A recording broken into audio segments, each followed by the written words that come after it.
ನಮ್ಮ Sahyadri news channel ಅನ್ನು YouTube, Facebook ಹಾಗೂ ಇನ್ಸ್ಟಾಗ್ರಾಂನಲ್ಲಿ ನೋಡಿ. ಸಬ್ಸ್ಕ್ರೈಬ್, ಲೈಕ್ ಮತ್ತು ಶೇರ್ ಮಾಡಿ ಪ್ರೋತ್ಸಾಹಿಸಿ.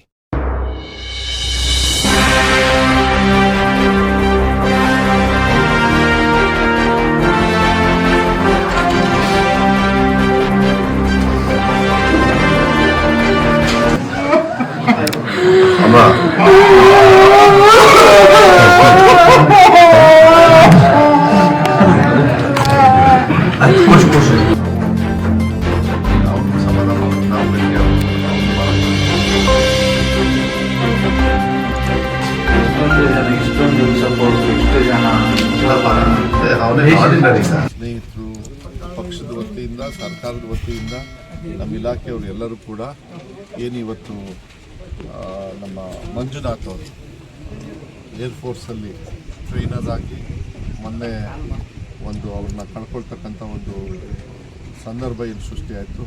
ಈ ಕಡೆ ಭಾಗದಲ್ಲಿ ನಮಗೆಲ್ಲರಿಗೂ ಕೂಡ ಒಂದು ದೇಶ ಒಬ್ಬ ಯೋಧ ಕಳ್ಕೊಂಡ್ರೆ ಅದು ಎಲ್ಲರ ಮನೆಯಲ್ಲೂ ಕೂಡ ಒಬ್ಬ ಕುಟುಂಬದ ಒಬ್ಬ ಸದಸ್ಯರು ಕಳ್ಕೊಂಡಾಗೆ.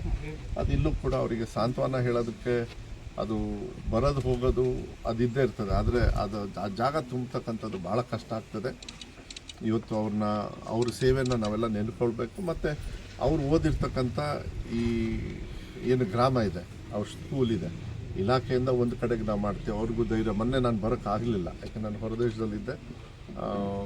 ಇಲ್ಲಿರ್ತಕ್ಕಂಥವ್ರೆಲ್ಲ ಒಂದು ಕಾರ್ಯಗಳನ್ನು ಏನೇನು ಮಾಡಬೇಕು, ತುಂಬ ಜನರು, ಸಾವಿರಾರು ಜನರು ಬಂದು ಅವರಿಗೆ ಆ ಗೌರವವನ್ನು ಹೇಳಿದರೆ ಒಂದು ಸಂತಾಪವನ್ನು, ಧೈರ್ಯವನ್ನು ಹೇಳ್ತಕ್ಕಂಥ ಜವಾಬ್ದಾರಿ. ಮತ್ತು ಅವ್ರ ಕುಟುಂಬಕ್ಕೆ ಶಕ್ತಿ ಕೊಡಲಿ, ಮತ್ತು ಏನೇನು ಕೆಲಸ ಕಾರ್ಯಗಳಾಗಬೇಕು ನಾವು ಯಾವತ್ತೂ ಕೂಡ ಅವ್ರ ಜೊತೆಗೆ ಇರ್ತೀವಿ ಅಂತಕ್ಕಂಥದ್ದನ್ನು, ಮತ್ತು ಅವ್ರ ಸೇವೆಯನ್ನು ಯಾವತ್ತೂ ಕೂಡ ನೆನೆಸ್ಕೊಳ್ಬೇಕು. ಆ ರೀತಿಯಲ್ಲಿ ಈ ಕಡೆ ಭಾಗದಲ್ಲಿ ಅವ್ರಿಗೆ ನೆನಪಿಗೆ ಗ್ರಾಮ ಪಂಚಾಯತಿಯಿಂದ ಒಂದು ಮನವಿ ಮಾಡಿದ್ದಾರೆ. ಮತ್ತು ಶಾಲೆ, ಅವನು ಓದಿರ್ತಕ್ಕಂಥ ಶಾಲೆನೂ ಕೂಡ, ಮಂಜುನಾಥ್ ಅವರು ಓದಿರ್ತಕ್ಕಂಥ ಶಾಲೆನೂ ಕೂಡ ಕೆಲವು ಅಭಿವೃದ್ಧಿ ಹೇಳಿದ್ದಾರೆ. ಅದು ನಾನು ಜವಾಬ್ದಾರಿ ತೊಗೊಂಡು 2 ಕೆಲಸನೂ ನನ್ನ ಜವಾಬ್ದಾರಿಯಾಗಿ ನಾನು ಮಾಡ್ತೀನಿ. ಮತ್ತು ಯಾವುದೇ ಸಂದರ್ಭದಲ್ಲಿ ಏನೇ ಇದ್ರೂ ಕೂಡ ಇವ್ರನ್ನೆಲ್ಲ ಉದಾಹರಣೆಯಾಗಿ ಮುಂದೆ ತಗೊಂಡು ಹೋಗ್ಬೇಕಾಗತ್ತೆ. ಅದು ಶಾಶ್ವತವಾಗಿ ಮಂಜುನಾಥ್ ಅವರ ನೆನಪು ದಿನ ಇರಬೇಕು, ಮಕ್ಕಳಿಗೆ ಗೊತ್ತಾಗಬೇಕು. ದೇಶದ ಯೋಧ ಯಾವ ರೀತಿಯಾಗಿ ತ್ಯಾಗವನ್ನು ಮಾಡ್ತಕ್ಕಂಥದ್ದು ಒಂದು ಸಂದರ್ಭ ನೆನಪು ಮಾಡ್ಕೊಳ್ತಕ್ಕಂಥದ್ದು ವ್ಯವಸ್ಥೆ ನಾವು ಅವ್ರ ಕುಟುಂಬದವರಿಗೆ ಕಷ್ಟ ಅಮ್ಮನ್ನೆಲ್ಲ ನೋಡಿದಾಗ, ಮತ್ತು ಅವ್ರ ಮನೆಯವರು ಭಾಳ ಕಷ್ಟ ಆಗುತ್ತೆ. ದೇವ್ರ ಶಕ್ತಿ ಕೊಡಬೇಕಷ್ಟೇ. ನಾವೆಲ್ಲ ಸಮಾಧಾನ ಹೇಳೋಷ್ಟು ದೊಡ್ಡ ಮನುಷ್ಯರು ಅಲ್ಲ. ಕೊಡಬೇಕಾಗುತ್ತೆ. ದೇವ್ರವ್ರಿಗೆ ಶಕ್ತಿಯನ್ನು ಕೊಡಿ.